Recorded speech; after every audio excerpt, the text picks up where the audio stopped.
ஓம் ஸ்ரீ குருப்யோ நமக. கௌடபாதர் மாண்டூக்கிய உபனிஷத் 4ஆம் பகுதி. அலாத சாந்தி பிரகரணம். முதல் பிரகரணத்தில் ஓங்கார உபாசனையின் மூலம் இரண்டற்ற பிரம்ம சைத்தன்யத்தின் இருப்பை அறியும் முறையை ஆசிரியர் புலப்படுத்தினார். பின்பு 2ஆம் பிரகரணத்தில் வெளிப்பொருள்கள் யாவும் இல்லாதவை என்று நிலைநாட்டி அதன் வழியே பிரம்ம சைத்தன்யம் ஒன்றே அழிவற்றது என்பதை வெளிப்படுத்தினார். பிறகு 3ஆம் பகுதியில் அந்த அத்வைத பொருளை வேதத்தின் மூலமல்லாது யுக்தியாலும் நிலைநிறுத்துதல் முடியும் என்று காட்டி அந்த யுக்திகளெல்லாம் வேத கருத்திற்கு முரண்படாதவை என்பதையும் விரிவுற விளக்கினார். முடிவாக யாதொரு பொருளும் உண்டாகவில்லை, பிரம்மம் ஒன்றே எப்போதும் உள்ளது, இதுவே முடிந்த உண்மையான கொள்கையாகும் என்றார். இவ்வாறு விளக்கப்பட்ட உண்மையை மறுப்பவர் பலர் உளர்.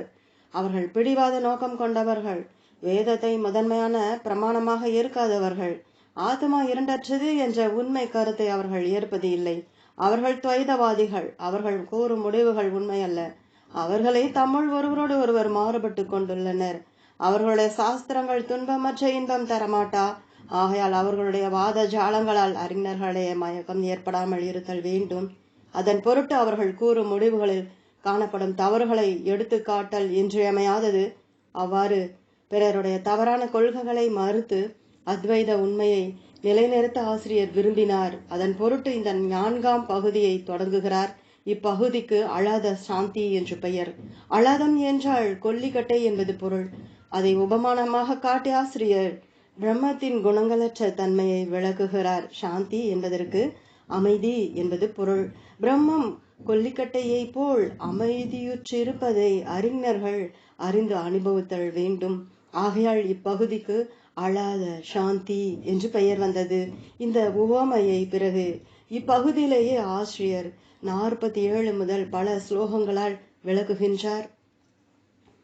முதலில் அத்வைத சாஸ்திரத்தை உலகிற்கு அளித்த கடவுளை அத்வைத சைத்தன்ய வடிவாகவே எண்ணி வணக்கம் செலுத்துகிறார். எல்லா நல்ல நூல்களும் முதலிலும் இடையிலும் கடையிலும் கடவுள் வணக்கமாகிய மங்களத்தை பெற்றிருக்கும். பெரியோர்கள் தம் நூல்களை இவ்வாறு அமைப்பது மரபு. அதற்கேற்ற இங்கும் நூலினது இடையில் குரு வணக்கமாகிய மங்களம் அமைந்துள்ளது. இறைவன் அத்வைத உண்மையை முதலில் கௌடபாதருக்கு அளித்தான் என்று பெரியோர் கூறுவார். அந்த இறைவனே இங்கு முதல் குருவாவார். ஞானேன ஆகாச கல்பேன தர்மான் யோ சுகானோ பமான் ஞோ யா பின்னேன சம்புத்த தம் வந்தே பதாம் வரம். புருஷர்களுள் மிகச் சிறந்தவரான எந்த இறைவன் பேராகாசத்திற்கு ஒப்பானதும் பிரம்ம வடிவத்திற்கு வேறுபடாததும் ஆகிய தமது பேரறிவால் கடாகாசத்திற்கு ஒப்பான ஜீவர்களை நன்கு அறிந்து உள்ளாரோ அவரை வணங்குகிறேன். இப்போது அத்வைத சாஸ்திர உண்மையை வணங்குகிறார். அஸ்பர்ச யோகோ வைநாம சர்வ சத்வ சுகோஹித அவிவாத அவிருத்தஷ தேசித தம் நமாம் யகம். இந்த அத்வைத உண்மைக்கு அஸ்பர்ச யோகம் என்று பெயர். இது எல்லா மக்களுக்கும் இன்பத்தையும் நன்மையையும் தரும். இது விவாதம் செய்வதற்கு உரியதன்று. இது எந்த கொள்கையையும் விரோதிப்பதில்லை. இந்த உண்மையை உபனிஷத்துக்கள் உபதேசம் செய்தன. இந்த உண்மையை வணங்குகிறேன்.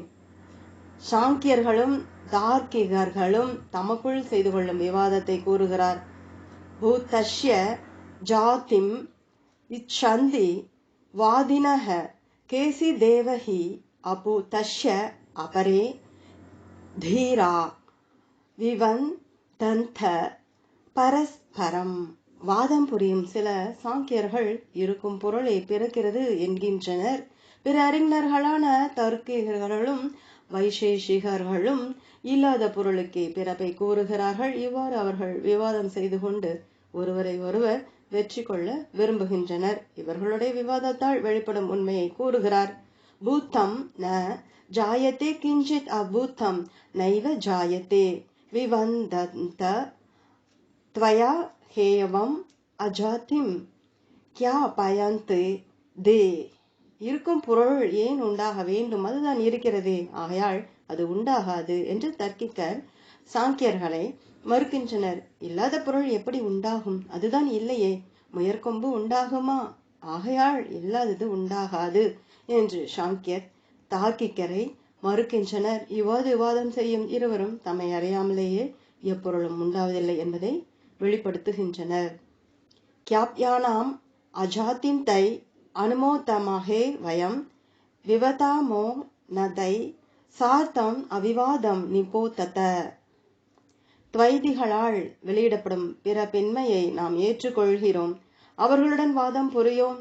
ஆகையால் மாணவர்களை, நீங்கள் அத்வைத உண்மையை விவாதத்திற்குரியது அன்று என்று அறிந்து கொள்ளுங்கள்.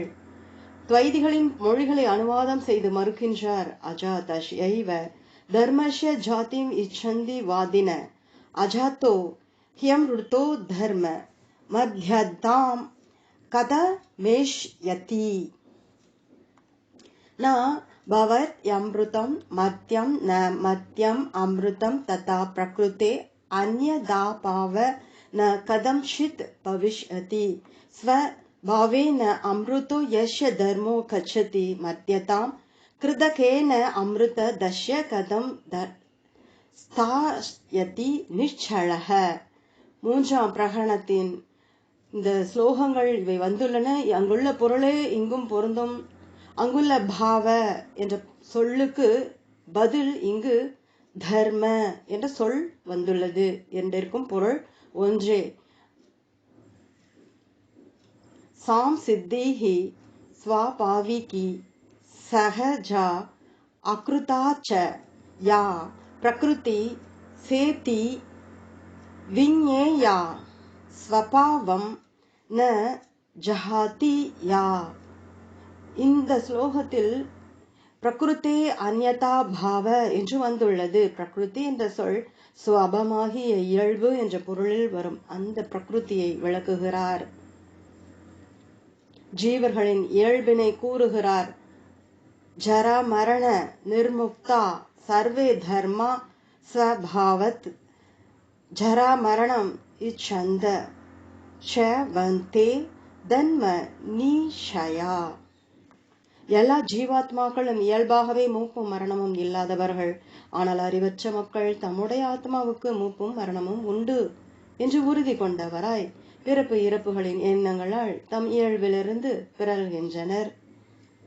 இவ்வாறு ஆத்மாவின் இயல்பு மாறாதது என்பதை கூறிவிட்டு இப்போது சாங்கியர் கூறும் பரிணாமவாதத்தை வைசேஷிகர் எவ்வாறு மறுத்து கூறுகின்றனர் என்பதை விளக்குகிறார். காரணம் யஸ்ய வை காரியம் காரணம் தஸ்ய ஜாயதே ஜாயமானம் கதம் அஜம் பின்னம் நித்யம் கதம் ச தத். எவருடைய மதத்தில் காரணமே காரியமாகிறதோ அவருடைய கொள்கையில் காரணமே காரியமாக உண்டாகிறது என்று கூறல் வேண்டும். காரியமாக உண்டாகும் காரணம் எவ்வாறு உண்டாகாததாக இருத்தல் முடியும்? காரியமாக மாறி சிதைந்த காரணம் எவ்வாறு அழிவற்றதாகும்? காரணாத் யதி அனன்யத்வம் அத்தஹ காரியம் அஜம் யதி ஜாயமானாத் ஹி வை கார்யாத் காரணம் தே கதம் த்ருவம். காரணத்தை காட்டிலும் காரியம் வேறுபடாதது என்று நீ கூறினாள். அப்போது காரியமும் பிறப்பற்றதாகும். பிறந்ததான காரியத்தை காட்டிலும் காரணம் வேறுபடாதது என்று கூறினால் காரணம் எவ்வாறு அழிவற்றதாக இருத்தல் முடியும்?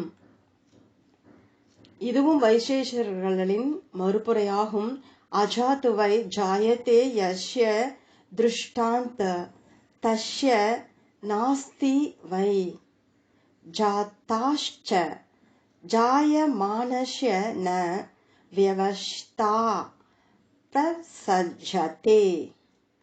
எவருடைய கொள்கையில் நித்தியமான பொருளிலிருந்து அநித்தியமான காரிய பொருள் உண்டாகிறது என்ற முடிவு உண்டோ அதற்கு உதாரணமே இல்லை.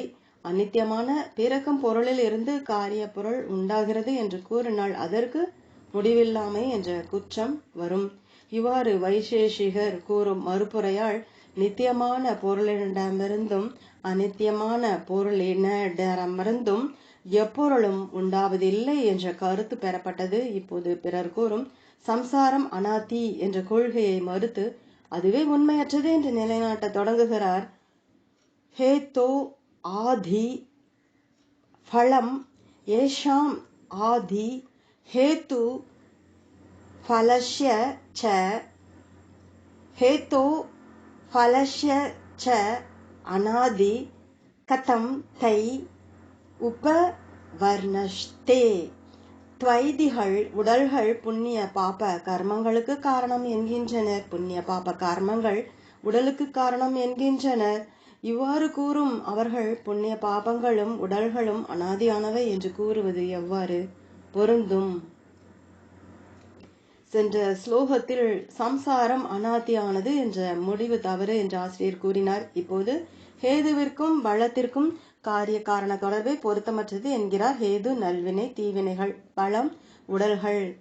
ஹேதோ ஆதி ஃபலம் ஏஷாம் ஆதி ஹேது ஃபலஸ்ய ச ததா ஜன்ம பவேத் தேஷாம் புத்ராத் ஜன்ம பித்து யதா. துவைதிகள் உடல் நல்வினை தீவினைக்கு காரணம் என்கின்றனர். நல்வினை தீவினைகள் உடலுக்கு காரணம் என்கின்றனர். இவ்வாறு அவர்கள் கூறுவது புதல்வனிடமிருந்து தந்தை தோன்றினார் என்று கூறுவதை போன்று உள்ளது. உலகில் நல்வினை தீவினையின் பயனாக உடல் உண்டாகிறது. உடலால் நல்வினை தீவினைகளை செய்கிறோம். இந்த முறையை யாவரும் அறிவர். எனவே இதை பொருத்தமற்றது என்று கூறுவது சரியன்று. எனில் சம்பவே हेतु फलयो येषिस् तव्य क्रम त्वया युगपत् संभवे यस्मात् असंबंधो விஷானவத். வினைகளும் உடல்களும் காரண காரிய முறைப்படி தோன்றுகின்றன என்று ஏற்றுக்கொண்டால் அப்போது அவற்றிற்கு முன்பின் தன்மை என்ற முறையை நீ ஏற்க வேண்டும். அவை முன்பின் தன்மையின்றி ஒரே நேரத்தில் உண்டாகின்றன என்று நீ கூற முடியாது. அவ்வாறு கூறினால் மாட்டினது இரு கொம்புகளுக்கும் போல காரண காரியத்தன்மை இல்லாமல் போகும். ஹேது பலன்களுக்கு காரண காரிய தொடர்பு பொருத்தமற்றது என்பதை மேலும் வலியுறுத்துகிறார். ஃபலாத் உத்பத்யமான சன் நதே ஹேது பிரசித்யதி அப்ரசித்த கதம் ஹேது ஃபலம் உத்பாத இஷ்யதி. உனது கொள்கையில் ஹேதுவை காரணமாக கொண்ட பலம் உண்டாகும் காலத்தில் ஹேது என்பது இராது. இல்லாத ஹேதுவினால் பலத்தை எவ்வாறு உண்டாக்க முடியும்? நல்வினைகளை செய்பவன் நல்ல பிறப்பை அடைகிறான் என்று வேதம் கூறுகிறது. ஆயால் ஹேதுவால் பலம் உண்டாவதை மறுத்தல் இயலாது. எனின் யதி ஹேதோ ஃபலாத் சித்தி फल सिद्धिश हेतु कतरत पूर्व निष्पन्नम यश्य सिद्धि अपेक्षया.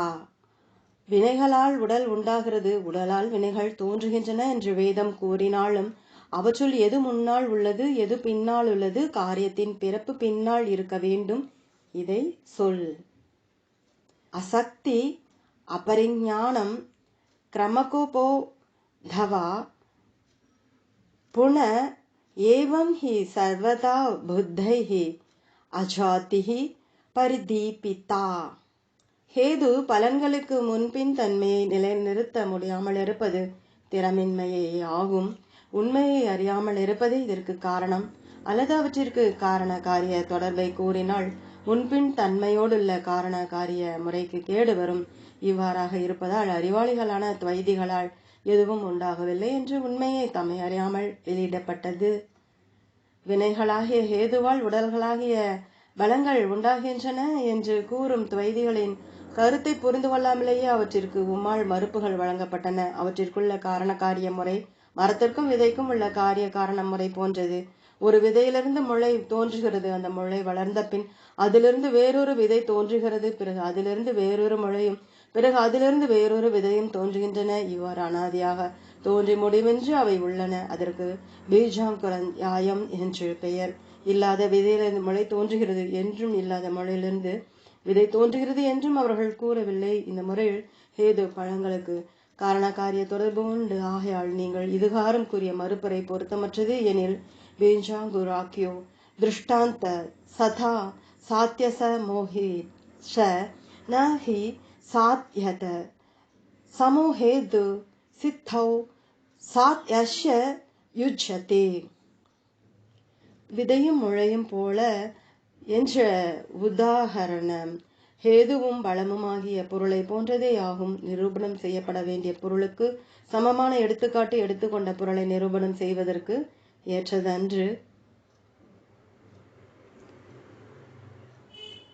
துவைதிகளால் எங்கனம் அஜாத்தவாதம் வெளியாகிறது என்பதை மீண்டும் கூறுகிறார். பூர்வ பரா பரிஞானம் அஜாத்தே பரிதீபகம் ஜாயமானாத் ஹி வை கார்யாத் கதம் பூர்வம் ந ஹ்ருஹ்யதே. ஹேதுவிற்கும் பலத்திற்கும் காரணக்காரிய முறையை கூறும்போது எது முன் எது பின் என்று அறியாமல் இருப்பது ஒன்றும் உண்டாகவில்லை என்பதையே வெளிப்படுத்தும். உண்டாகும் காரியப்பொருள் அறியப்படுமானால் அதன் வழியே காரணப்பொருளும் எவ்வாறு அறியப்படாமல் இருத்தல் இயலும்? அறியப்படவே செய்யும். எப்பொருளும் உண்டாவதில்லை என்ற தமது கருத்தை வலியுறுத்துகிறார்.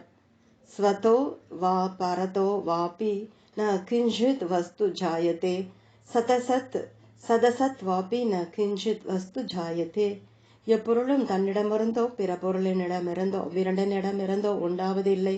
சத்தியமான எப்பொருளும் உண்டாவதில்லை. அசத்தியமான பொருளும் உண்டாவதில்லை. சத்தியமும் அசத்தியமுமான பொருளும் எதனிடமிருந்தும் உண்டாவதில்லை. பொருள்கள் உண்மையாக பிறக்கவில்லை என்பதை வேறு காரணம் கொண்டு நிலைநிறுத்துகிறார். ஹேது ந ஜாயத்தே அநாதே ஃபலம் சாபி ஸ்வபாவாத் ஆதி ந வித்யதே யஸ்ய தஸ்ய ஹ்யாதி ந வித்யதே. அனாதியான பலத்திலிருந்து ஹேது உண்டாகாது. அனாதியான ஹேதுவிலிருந்தும் பலம் உண்டாகாது. காரணமின்றி இயற்கையாகவே ஹேதுவும் பலமும் உண்டாகா. ஏனெனில் எப்பொருளுக்கு காரணம் இல்லையோ அப்பொருள் பிறப்பதில்லை.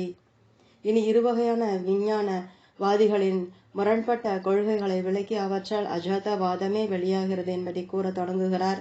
முதலில் வெளிப்பொருள்கள் உண்டு என்று கூறும் வாதத்தை விளக்குகிறார்.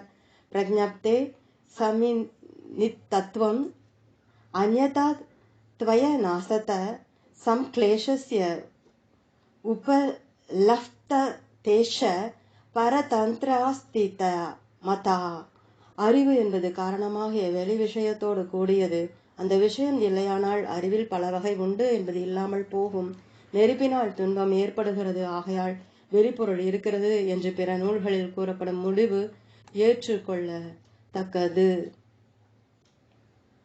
இவ்வாறு யுக்திகளால் நிலைநாட்ட பெற்ற வெளிப்பொருள் உண்டு என்ற கொள்கையை வெளிப்பொருளே இல்லை, எல்லாம் க்ஷணிக்க அறிவே என்று கூறும் விஞ்ஞானவாதி மறுக்கிறான். பிரஜ்ஞப்தே சனிமித் தத்துவம் இஷ்யதே யுக்தி தர்ஷனாத் நிமித்தஸ்ய அனிமித் தத்துவம் இஷ்யதே பூத்த தர்ஷனாத். யுக்திகளை காட்டுவதால் அறிவின் வேறுபாட்டிற்கு வெளிப்பொருளே காரணம் என்று உன்னால் விரும்பி கூறப்பட்டது. ஆனால் வெளிப்பொருளின் உண்மையை ஆராய்வதால் அப்பொருள் இல்லாமல் போகிறது. அதனால் அது அறிவின் வேறுபாட்டிற்கு காரணமாவதில்லை என்று நாங்கள் கூறுகிறோம். அறிவு என்பது ஒரு பொருளை பற்றியே இருக்கும். உண்மையாக வெளிப்பொருள் இல்லையானால் அறிவும் இல்லாமல் போகும் என்றால் அது தவறு என்கிறார். சித்தம் ந சம்ஸ்ருப்சதி அர்த்தம் நார்த்தா பாசம் ததைவ ச அபூதே ஹி யதச்சார்த்த நார்த்தா பாச தத பிரத்தக். அறிவு வெளிப்பொருளை தனக்கு விஷயமாக பிடித்து கொள்ளாது. அது வெளிப்பொருளின் விளக்கத்தையும் தனக்கு விஷயமாக பற்றி கொள்ளாது. ஏனெனில் வெளிப்பொருளும் இல்லை, அறிவினிலும் வேறாக பொருள் விளக்கமும் இல்லை.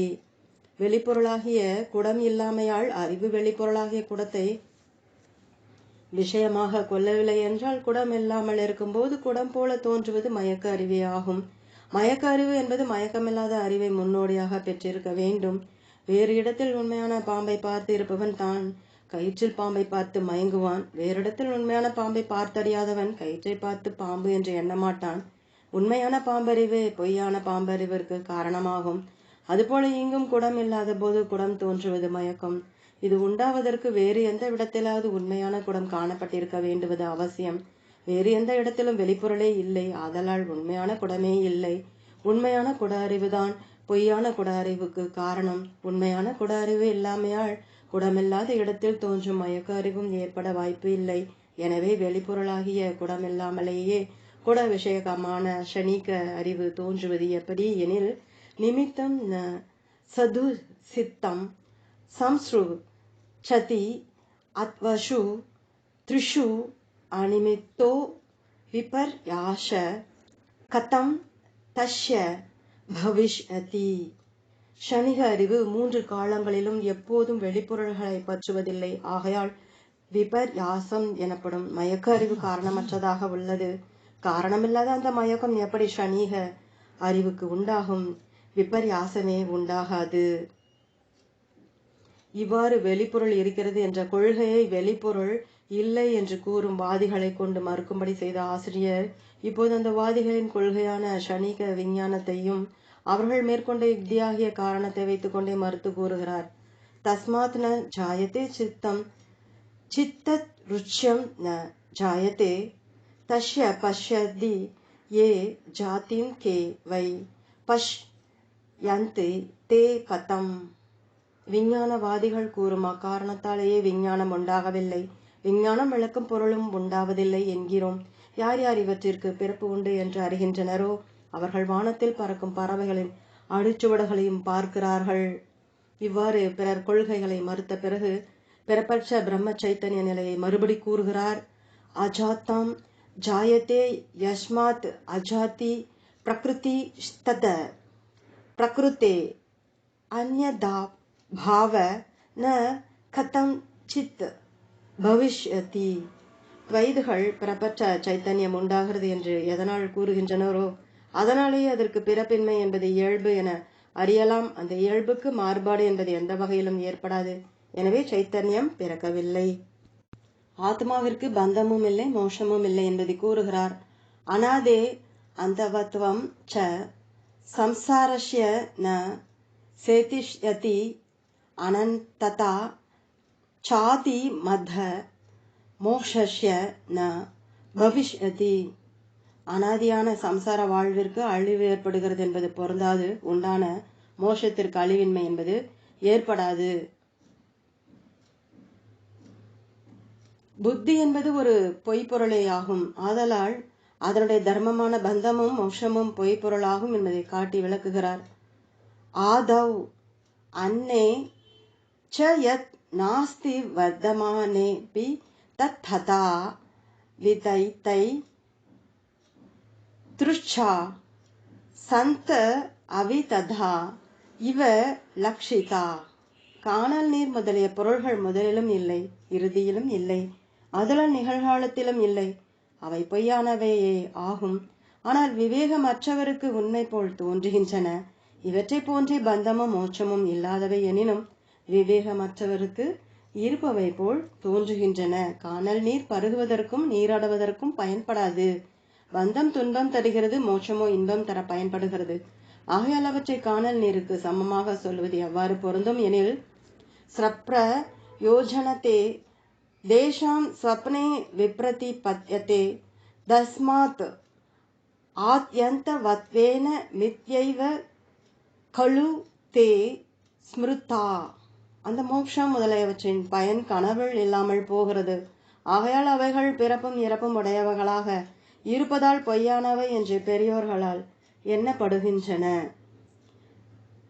முன்பு பகுதியில் பிரக்ஞப்தே என்று தொடங்கும் ஸ்லோகத்தில் உண்மையை ஆராய்ந்தால் வெளிப்பொருள்கள் இல்லை என்பது தெரிய வரும் என்று ஆசிரியர் கூறினார்.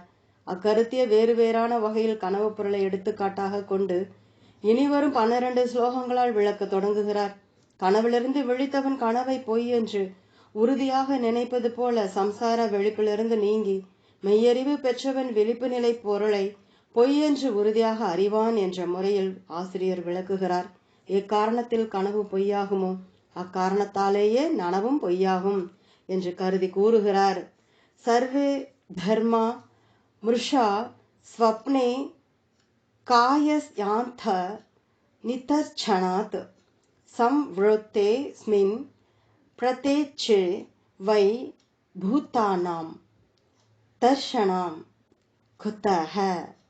கனவில் காணப்படும் எல்லா பொருள்களும் உடலின் உள்ளேயே காணப்படுகின்றன. ஆகையால் அவை பொய்யாகும்.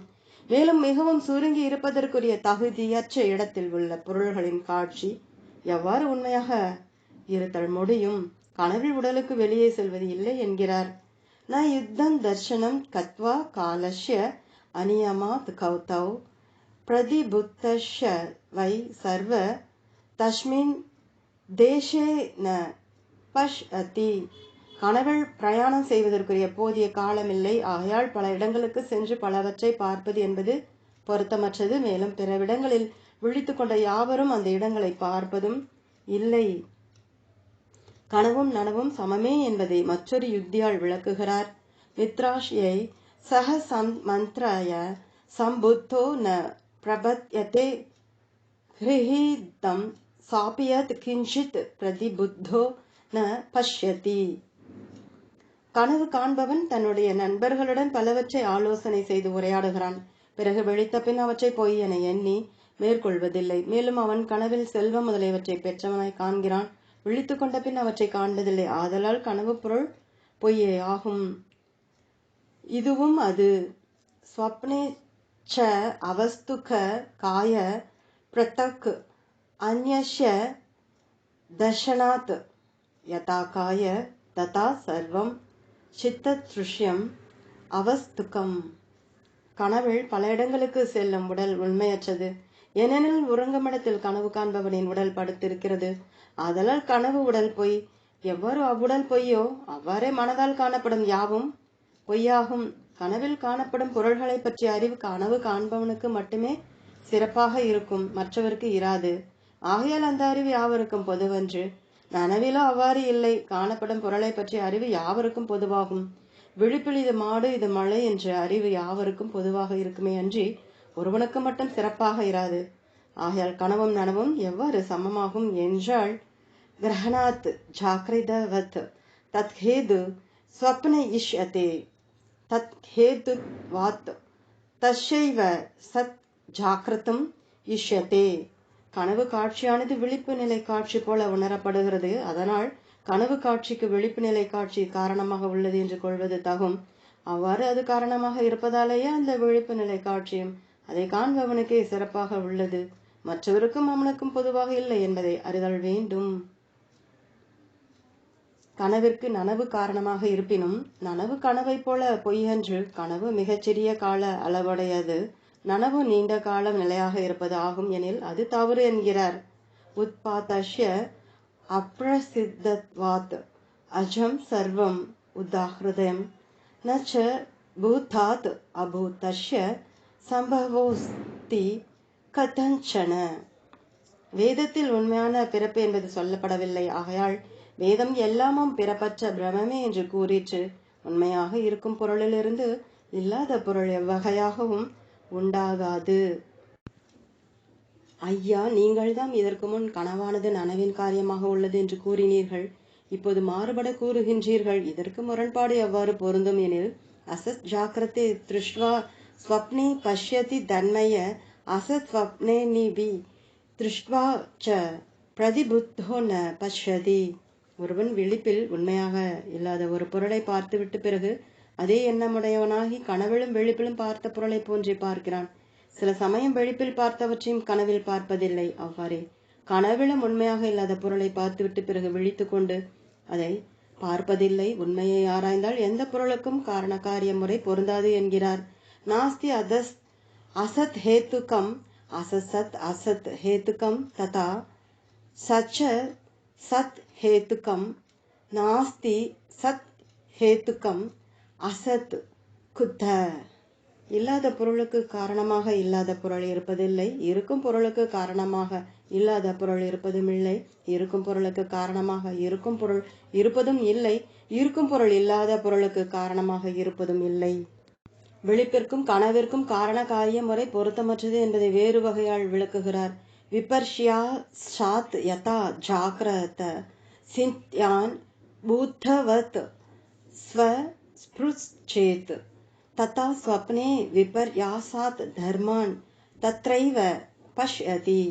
பகுத்தறிவு இல்லாமையால் விழிப்பில் ஒருவன் எவ்வாறு பொய்யான பல பொருள்களை உண்மை போல் கற்பனை செய்து காண்கிறானோ அவ்வாறு கனவிலும் பகுத்தறிவின்மையால் பல பொருள்களை பார்க்கிறான்.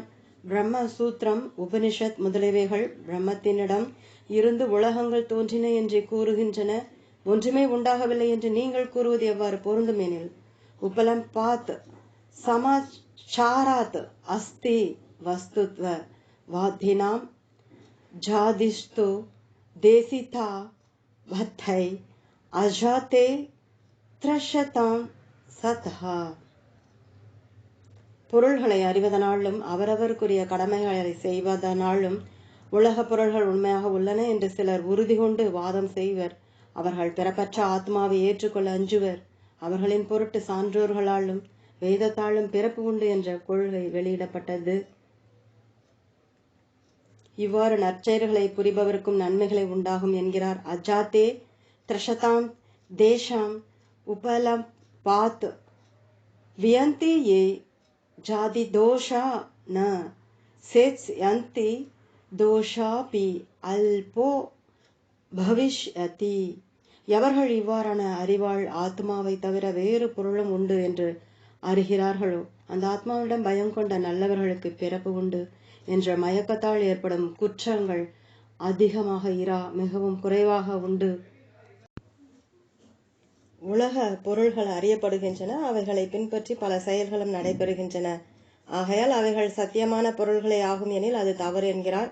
உபலம் பாத் சமாச்சாரத் மாயா ஹஸ்தி யதோஷ்யதே. உபலம் பாத் சமாச்சாராத் அஸ்தி வஸ்து ததோஷ்யதே. அறியப்படுவதாலும் செயல்படுவதாலும் மாயாவி தோற்றுவித்த யானை எவ்வாறு உண்மையாக இல்லை பொய்யாக உண்டு என்று கூறப்படுகிறதோ அவ்வாறே அறியப்படுவதாலும் செயல்படுவதாலும் துவைத பொருள் உண்மையாக இல்லை பொய்யாக ஒன்று என்று கூறப்படும். இதுவரை வெளிப்பொருள்கள் உண்மையாக இல்லை என்ற முடிவு நிலைநாட்டப்பட்டது. இனி உண்மையாயுள்ள பிரம்ம சைத்தன்யத்தை விளக்கமுற கூறுகிறார். ஜாத்யா பாசம் சலா பாசம் பஸ்வா பாசம் ததைவச்ச அஜாச்சலம் அவஸ்துத்வம் விஞ்ஞானம் சாந்தமத்யம். பிறப்பற்றதும் அசைவற்றதும் ஒரு பொருளாக இல்லாததும் ஆகிய பிரம்ம சைத்தன்யம் உண்டானது போலவும் அசைவது போலவும் அவ்வாறே ஒரு பொருளாக இருப்பது போலவும் விளங்குகிறது. ஆனால் அது இரண்டற்றது, அமைதியானது. ஆத்மா பிறப்பதும் இல்லை அசைவதும் இல்லை, பொருளாக இருப்பதும் இல்லை. பிறப்பது போலும் அசைவது போலும் பிறவாகவும் தோன்றுவது மாயையின் விளைவால் தோன்றுவதும் தோற்றமாகும். ஆத்ம அறிவை பெற்றவன் அடையும் பயனை கூறுகிறார். ஏவம் ந ஜாயத்தே சித்தம் ஏவம் தர்மா அஜா ஸ்மிருதா ஏவமேவ விஜானந்த ந பதந்தி விபத்யே. இவ்வாறு மேலே கூறிய காரணங்களால் சைத்தன்யம் வேறு பொருளாக உண்டாகாது. இவ்வாறு ஜீவாத்மாக்களும் உண்டாவதில்லை. இவ்வாறு சான்றோர் கூறுவர். இத்தகைய ஆத்மாவை நன்கறிந்தவர்கள் பிறவி கடலில் விழமாட்டார்கள். தொடரும். ஓம்.